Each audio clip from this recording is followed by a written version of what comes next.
Hello, I am Endlessness and welcome back to Final Fantasy VII Ever Crisis, and in this video I'd like to cover this month's Guild Battle 11, and this month the Guild Battle is Magic Warrior, so we have another returning boss, and it's those Iga Ra Vajradhara twins that we had for Physical War a few months ago, and they just switched it to Magic. And I think it is a definitely much easier boss than last month since I'm done there. But it being a double boss still makes it a bit annoying, especially with those animations interrupting the battle and taking away your precious seconds. But as they keep switching stances, you have to alternate between them with your attacks.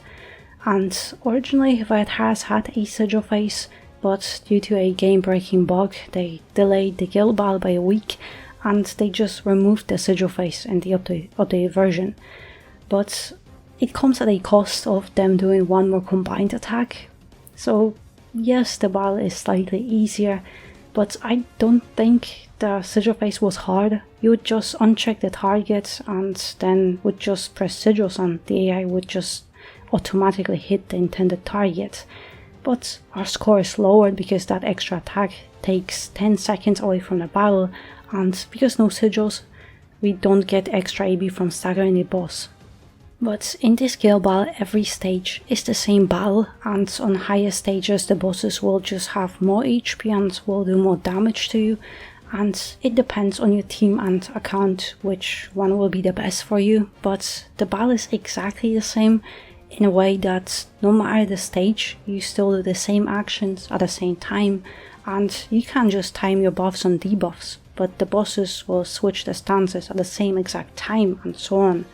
And the last guild battle was very different because it varied on your personal DPS by how slow or fast you are breaking that bar, but here everything is the same no matter the stage. But the twins do powerful physical attacks and they will keep debuffing your physical defense, so having a tank with provoke will make it a lot easier for you, so that you don't have to worry about your DPS characters taking damage and losing buffs that depend on HP, or them even dying. And in the updated version I think it's much better to have a tank character because their combined new attack will most likely kill one of your characters unless you have reprieve on them. And also, to maximize your DPS you want as many offensive buffs and debuffs, so magic defense and warrior resistance debuff, and then magic attack and warrior damage buff. And Aerith with Academy banner is of course most amazing because her water buff is very powerful and she can also do very nice sub DPS. And this newest Angio banner weapon is also amazing for sure, as he can tank very well and he also debuffs both bosses and still can do some additional tickles, but Bard works just as well, and a tank makes the battle much safer. But if you want to gamble, you can use Cait Sith, especially if you have this enfeeble weapon to give you even bigger PP damage. But as for DPS, there is either Tifa or Sephiroth. No other options or good options, it's just them. Edgar is limited, so it depends if you pulled on that FF6 banner, but now also Overspeed matters. If you have maxed out Tifa, she will do very well, and she could do even better than Edgar Seth if you didn't invest any overspeed in him. But even though Sephiroth is more powerful, Tifa still does very well from what I've heard. And this time we have Zack and Lucia weapons featured in the armory, and armory level always depends on your account progression, how far of a boosted and level your weapons are, but also gear is even more important because normal banner outfits they give you only 100 points, which is very well, but featured outfits give you 400 points. And essentially one featured outfit is one armory level, and that means that with weapons you can get high armory, but those highest levels are only possible for those who have all banner outfits. So this is the only guild battle where Sephiroth is the MVP, so it means it's the only guild battle where I have a big PP, and I might be either stage 5 or stage 6 here, because I can do around 65% on stage 5 and around 48% on stage 6. And originally I could do over 50% on stage 6, but after they nerfed us, it's just not possible anymore. And it's infuriating to me because normally I'm always hitting those lowest stages, maybe up to stage 3 in my guild, and this is the only guild battle where I can't be hitting those highest stages, and it will never happen again. And of course it's the only guild battle where they nerf us. But yeah, I just cannot do any better because level 74 armory, it hurts me a lot because I'm missing, what, 30% from magic ability potency and 15% from warrior potency from it compared to level 79. And I'm also missing some limit break weapons and over boosts on them to give me higher stats, like I don't have Tifa's Bahamut gloves at all, or I'm using Vincent's limit break weapon which is only at OB1, but it's the best I have and I'm just trying to work with what I have. However, because this is the only guild battle where I actually have a very good setup, and I know many people skipped Edgar or skipped Sephiroth, so I tried to make another team that should be a bit more accessible for most, and it's for lower stages, so stage 1, 2, 3 I think. And Kate Sith instead of Barret, because he can debuff or resistance and also do some DPS with it. And if you have Enfeeble, that would be the best secondary weapon, but I don't have it, so I think Flower Vase can be a nice alternative, as you can gamble for some haste. But if you have Kate's banner ultimate weapon, you can get guaranteed haste with it. And I think Kate's will be good for those low stages up to maybe stage 3. I don't know how risky it'll be on stage 4 or higher, and you might need a healer to ensure that no one dies. And essentially, those higher stages where bosses start doing more damage, they make Kate very risky, as without provoke it'll be hard to control who gets hit by the bosses, and they also keep debuffing your physical defense, and unless you bring Aerith with Baharods, you have no way to nullify that debuff. And Tifa instead of Sephiroth, as she has more accessible warrior gear and she's also more popular. But Aerith is great here because she provides all offensive buffs and debuffs, and also does some nice sub DPS to both bosses. And I think even if you didn't pull on her academy banner, it's still worth to use her with Baharod instead as a healer and buffer, so that you might have Tifa and Kate Sith just doing DPS and Aerith would be just healing them. So while our options are quite limited, I hope that at least it'll give you some ideas. And in my own team I have Barret, Aerith and Seth, and with Barret it is a very chill battle because he is tanking very well, so I don't have to worry about surviving at all. But if you have Angeal, he'd work the same way as Barret, and the only difference is that Angeal does AoE warrior debuff and also does some magic sub DPS. But Aerith is buffing and doing DPS or sub DPS to both bosses, and Sephigot is doing all the damage for me. And initially I made this team immediately after we got the new content, so a week ago, and since then, and well, since now the updated guild battle has returned, I haven't really changed anything ever since, other than switching out the sigils since we don't need them anymore. Barret has Academy outfit because it's my best outfit, but I think Electro Armor will give him better defenses, Mind Blow to debuff physical defense, Shark Slayer to debuff warrior potency, Fafnir for provoke and to buff physical defense, Ultimate Weapon, Warrior Materia and 2 stat sticks with physical defense, and in sub-equipment slots Barret has all weapons with all allies abilities that I have, so Odin with attack for allies, and then Baharod and White Dog with magic attack for allies.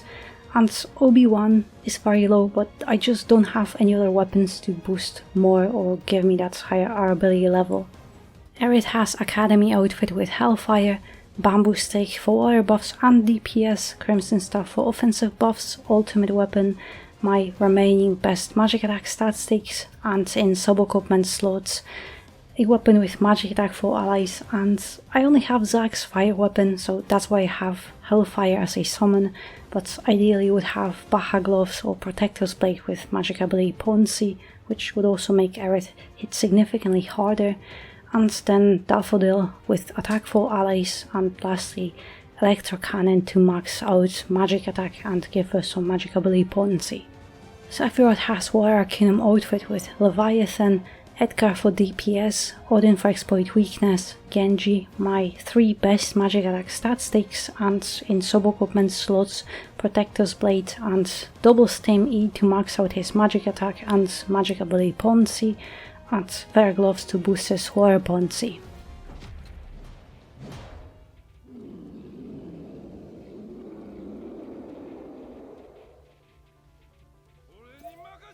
Alright, this is my rotation for all the stages, because all battles are exactly the same, all stages. So, Water Resistance debuff. Now, Crimson buffs, Exploit Weakness, second Water Resistance debuff. And now just wait for max stunts.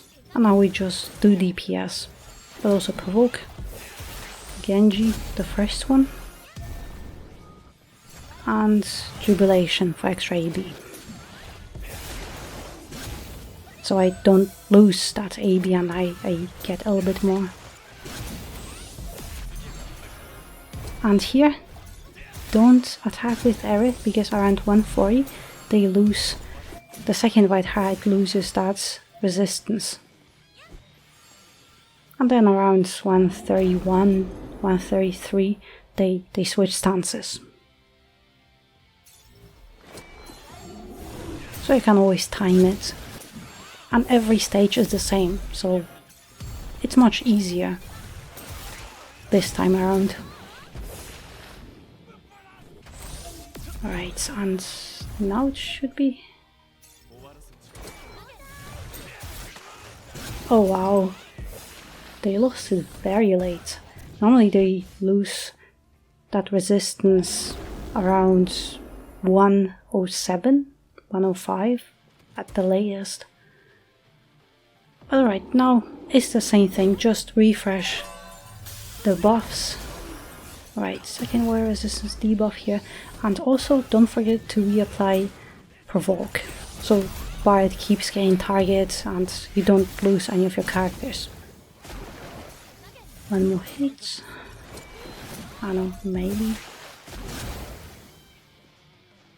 Actually it hit, I'm surprised.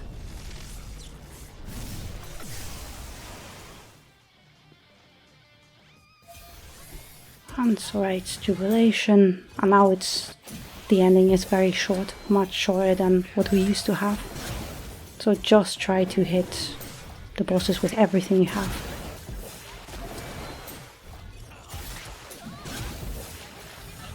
Okay, that was risky, but it worked.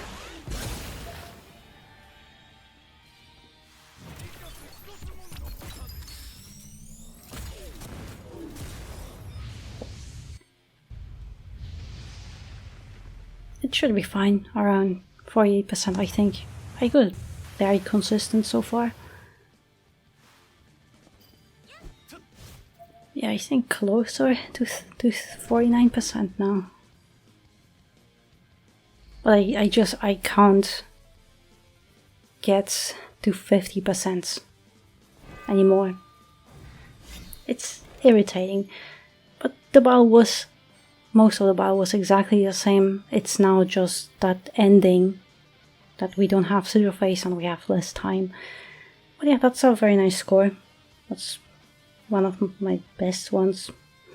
But yeah, as I said, every stage is exactly the same. You can just remember all your timings and you can just go into every stage because the bosses, they act exactly the same. It just depends. The only difference is they have different HP and they hit harder. So that's all. But yeah, if you use different team, then you might have to set your own timings and then just try to remember them. I always look for AB and visual cues where to hit everything. But yeah, I really hope you found my video helpful, and I also wish you best of luck on the guild battle, and in the meantime, thank you very much for watching, and I hope to see you next one.